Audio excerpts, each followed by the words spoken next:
dans les grandes lignes. Tension et vive colère du président de la République le week-end dernier au grand marché de Kinshasa.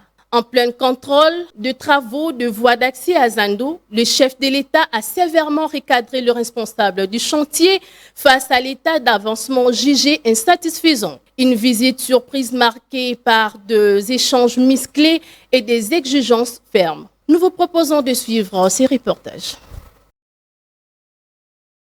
Le nouveau grand marché de Kinshasa est un véritable chef-d'œuvre d'une architecture rare, fruit d'un partenariat public-privé initié par le président de la République Félix-Antoine Tshisekedi Tshilombo en 2021.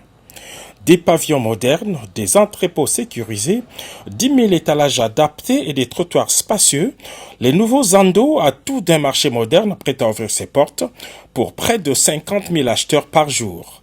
Mais seulement voilà, Zando reste toujours fermé, car derrière ces belles images se cachent plusieurs problèmes qui retardent sa mise en service. La première équation est l'accès au grand marché.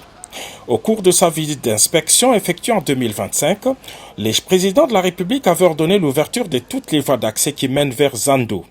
Il s'agit précisément des avenues du Plateau, l'avenue de l'École, l'avenue du Marché, l'avenue des Marais et l'avenue Roi-Kadingi complètement occupées par des marchands. Retourné sur les lieux une année plus tard, le président de la République n'a pas caché sa désolation. Si le gouvernement provincial de Kinshasa a fourni des efforts appréciables pour construire plusieurs routes en béton armé, l'autorité urbaine n'a pas réussi à imposer son autorité face à la présence des vendeurs pirates qui ont investi toutes ces avenues. Et le chef de l'État n'a pas caché sa colère face à ces désordres.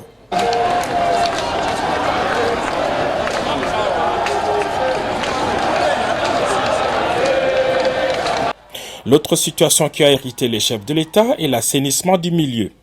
L'avenue Roi-Kadingi, principale voie d'accès du grand marché, était redevenue un dépotoir public. Quelques heures avant le passage du président de la République, Roi-Kadingi et toutes les avenues adjacentes étaient transformées en marché pirate où les marchandises côtoient les odeurs nauséabondes. Encore une fois, le déficit d'autorité a été fustigé.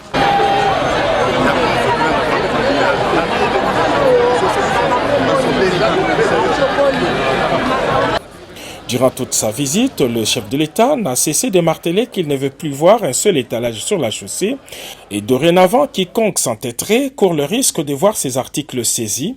Ordre a été donné à tous les services concernés.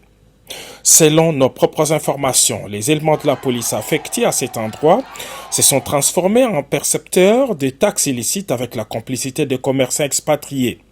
Face à cette impuissance, beaucoup proposent la réquisition des éléments des FARDC pour imposer l'ordre. Le plus grand défi qui retarde l'ouverture des Zando est le système d'assainissement. Pour un marché appelé à recevoir plus de 50 000 personnes par jour, il n'y a pas de système d'adduction et d'évacuation des eaux. Les constructeurs auraient-ils oublié de construire un système de drainage ?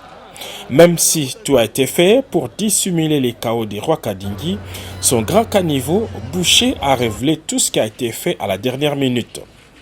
Les coups de colère du chef de l'État sonnent comme un dernier avertissement et les autorités urbaines devraient se ressaisir pour respecter scrupuleusement l'instruction du premier citoyen.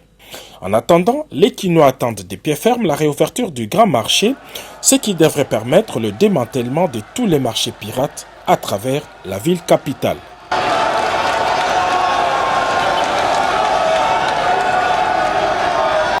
Reste désormais à savoir si ces coups de colère présidentielle permettra d'accélérer l'exécution de travaux tant attendus par les usagers et commerçants des Zando.